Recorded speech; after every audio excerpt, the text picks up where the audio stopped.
Linear actuators, what are they? Basically what you're doing is you're taking the rotary motion of an electric motor and translating it in a back and forth motion. You'll find these kind of things everywhere. If any of you've got a car that has an automatic tailgate, it's a linear actuator that usually does it. I went onto eBay just quickly to see what was available.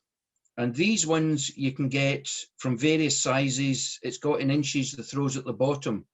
The large photograph on, well, looking at it, it's my right. These are actually tiny linear actuators used for electric flight. So you're looking at maybe a maximum throw of only about 2 centimeters. So they're probably not much use to most folk. The reason I'm doing this is, as you've probably really guessed, my interests not only go into HO and O gauge railways, but I've been a secretary of a model boat club for years now, and I'm now building this huge great car ferry. So the thinking was, looking at what was available on the internet, they're either too small or far too clunky for what I needed. I looked into the basics of it and thought, right, I can build my own to a scale that will suit me better. So the first thing I did was go onto eBay. I think that's the link there. These are 6-volt motors. Now, be careful when you go on the link, because I made the mistake of ordering the wrong motors. They start off at 30 RPM and work right up, I think, to about 400 RPM. And I made the mistake of ordering the 30 RPM revolution ones.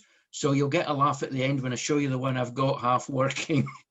Okay, I've ordered 150 RPM, so hopefully come March when they arrive, I'll get actuators that actually work at a speed I can live with. So, the basic materials. You've got your geared motor with, it's roughly a 5 centimeter long threaded rod built onto the end of the gearbox. It's an M3 thread. So I bought a packet of M3 nuts and 2 sections of square tubing. The idea being that the one tube moves inside the other and it stops turning, because that way you force the thing to move back and forward.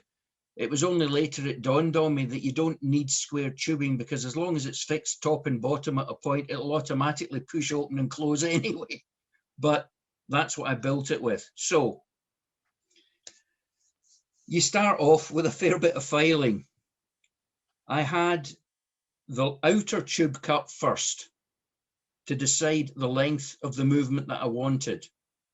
I took the inner square tube and made sure it was a free fit, cut it to a short length, and then I filed the nut, the M3 nut, square over half its width so that it actually fitted inside the square inner tube. I soldered that together. I then had to file the other end a wee bit just so as it cleared the inside of the outer sleeve. You follow me so far? Now, because I was fussy and wanted to try and make it look as scale as possible, I did not use the full inner square tube. I soldered a smaller section of round tube into that to try and create the image of a hydraulic ram. But I can't hide the size of the motor. Right, so that is a scale drawing roughly of the bow section of the motor. I test fitted it to see that I got enough throw. I've managed to get the throw to 4.8 centimeters. Now, if I'd made the outer tube slightly longer, you could actually get a full 5 centimeter movement back and forward, which equates to about 2 inches, roughly. Now, as I said, I'm using this in a model boat to operate the bow visor. But the possibilities for using something like this are endless, and it's down to you guys what your imagination is. I mean, you could use it to open a bridge, open doors, anything you like. The possibilities are endless. But what I was trying to do was create something that was neat and tidy. I'm still waiting on the square tube to go over the motors and solder those all together, because as you can see where these are going to sit, the bow visor is only weatherproof, so they will get wet. So I need to make sure that the motor, gearboxes and everything are sealed inside the unit. So I took a photograph of it on my hand. That gives you an idea of the actual size. It's about 11 centimeters full length I've got it to 4.8, but I'm convinced you can get a full 5 centimetre throw out of this.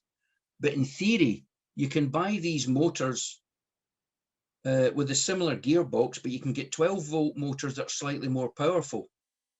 If you then get threaded rod of whatever size you want, you could in theory build any actuator you want to about any size you want.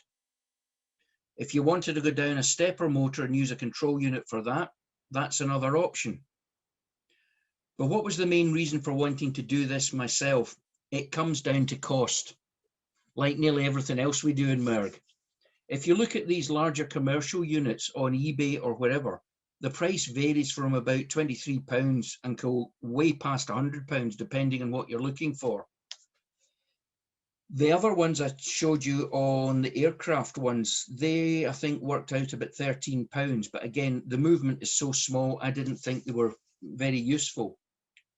I've totaled up the basic cost of the materials I've used to build these actuators, and I think you can build one of these for around 15 quid.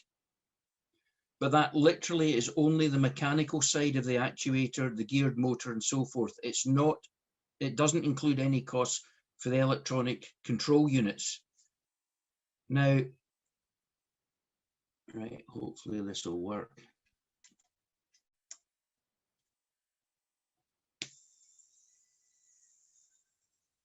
I don't know if you can hear anything. It is moving. But if you look at that movement back and forward, it's so slow that I'll have probably crossed the whole of Rook and Glen Park before it's actually opened the bow visor. So I'll let you know how it works when I've got a higher geared motor attached to it. But the mechanics are quite simple.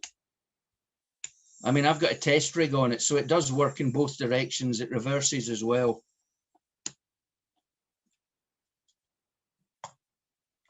That's it. Has anyone got any questions? Tell what size of the motor? The size of the motor? Yeah. It's known as the N20 motor. You'll see them on eBay. You can get them from about £3 up to £6 depending, but the whole motor and gearbox for this one is roughly about 25 centimetres in length. It's 25 centimetres? That's long. Oh, millimetres, sorry, millimetres. I can't even read a micrometer. Units. Stage fright. And it's about 10 on its narrowest width and about 12, I think, on its broadest section. Yeah, 12.02, so roughly about 12. Now, if I take this apart, you'll see how it works. This one comes complete with a threaded rod, right? Now, once this square box section over the top is actually fixed to the top of the gearbox, it can't turn. So that forces the nut to go up and down the threaded rod. But as I said, you don't need it square. It just dawned on me, as long as the top and the bottom are fixed to 2 fixed points and it can't turn, it would do the same job anyway.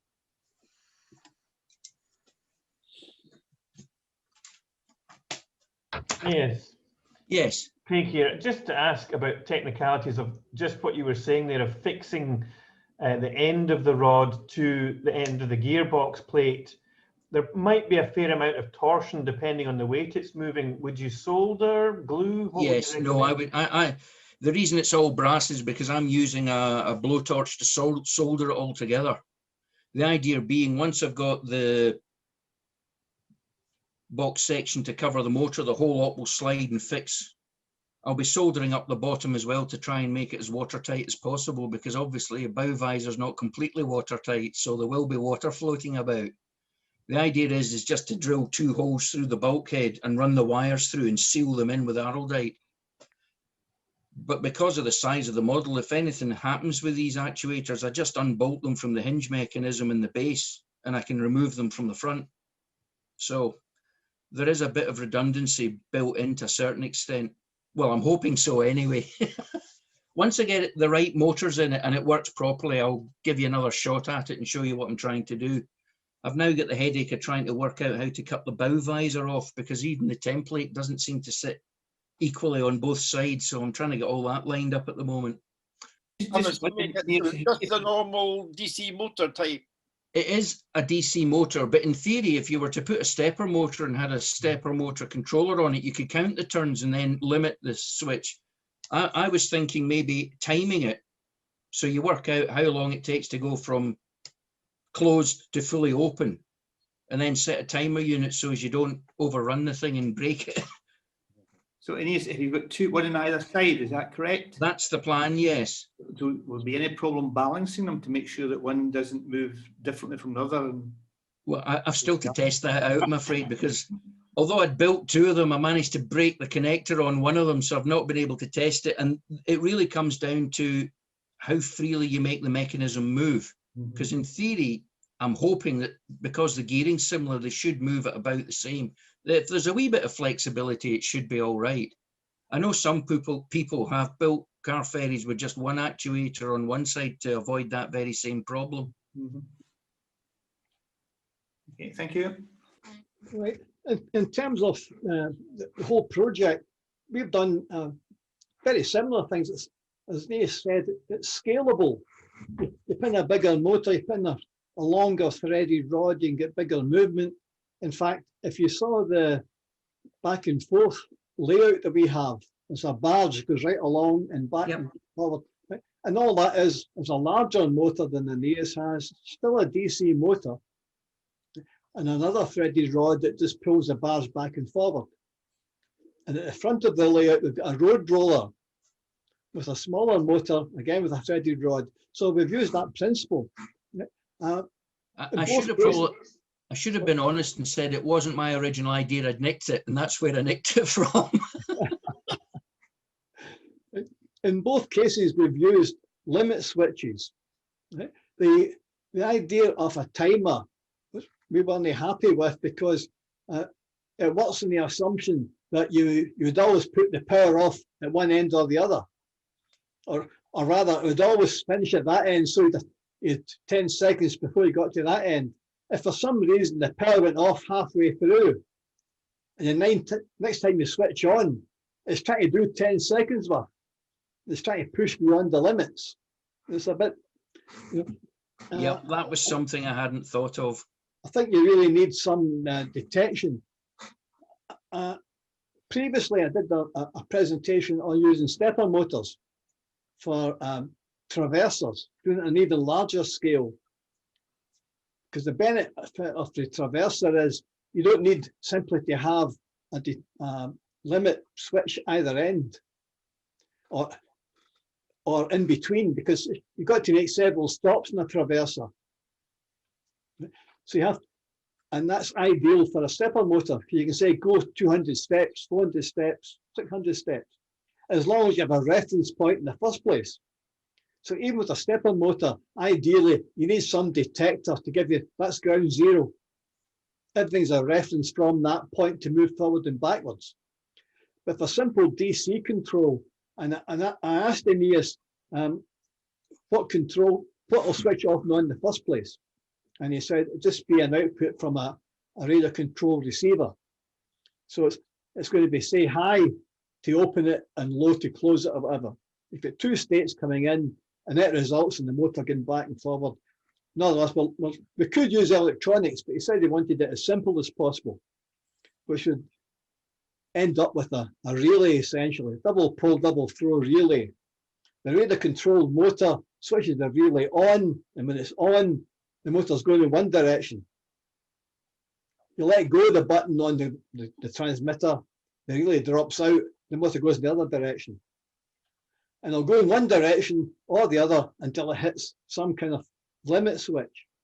So if I look at the simplest one, is to have limit switches, one at either end, and you still need a relay, because the relay's got to switch the power to the motor. So that's the basis of it. If I then look at how does it work in practice, well, let's assume that.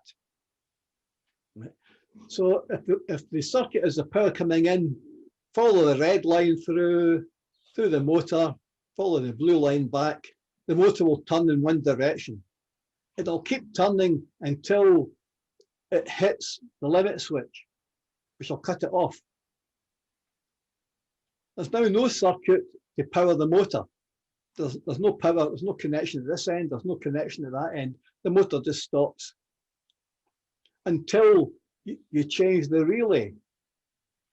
And when you change the relay, you've now got a circuit through this end. And that'll keep going in the other direction to hit the second limit switch. So we could do it with limit switches and a single relay. It's not my preferred way, although it works. And the reason for that works fine on a layout. But in AC's case, the relay is between the motor and the limit switches. In other words, you're going to have to end up mounting that close to the motor, which isn't ideal. You probably want that to be somewhere drier. You could then wire these all the way back. You end up with 6 wires going to it.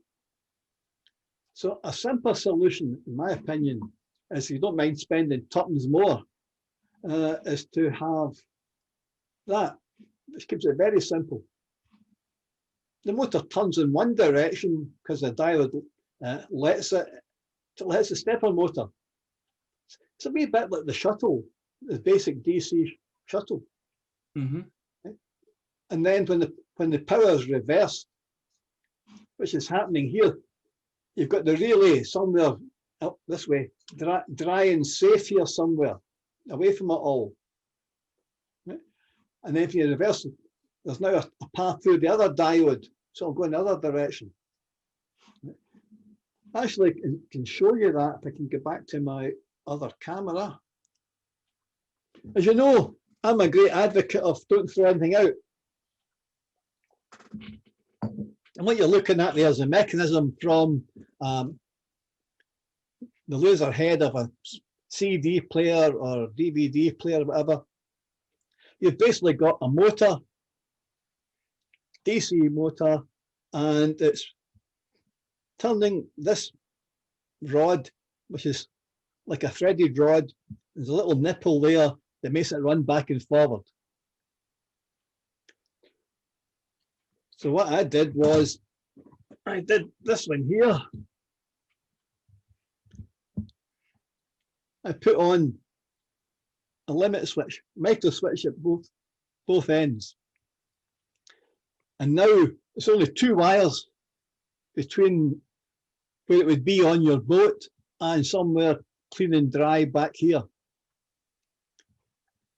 If I switch the relay on, it goes until it hits that, and back it hits that one. Yep. And that can run as long as you like. There's no time involved, it's only the speed of the motor. The length of that rod can be as long as you like, because it only cuts out when it gets to the other end. Yep. Right? The advantage I've got is if you look at the real, well, you can't because they scrapped it, but the real ship, if you looked at the hinge mechanism on the upper deck, there were 2 rods stuck straight out, and as the bow visor came up, these rods got pushed in, obviously to a mechanical cutout switch to shut the hydraulics off. So you could use the same kind of system using micro switches. So that was fulfill the needs for keeping it simple and having it controlled by a digital output off or on to switch the relay. So you're talking about, I don't know, 60, 70p for the electrics for that. Because you don't have to stop the bow movement halfway and raise the either one end or the other. Well, yeah. You don't have to worry about more complex electronics when somebody come in, excuse me, somebody want to join this stage. You don't have to worry about more complex electronics if you want greater control. You want to make it operate a traverser or something. No, it's quite simple. It's either fully and open or there's fully multiple closed. stocks and precision stocks. But for what you're doing, I think that's all you need. Is. Yep, perfect. Yeah. Yep, use the same control for the actual inner door as well, and that's it. Put them onto one of these, what do you call them? Sequencers, and that's the job done. See the heavy electronics went into a relay and 2 diodes. Wow.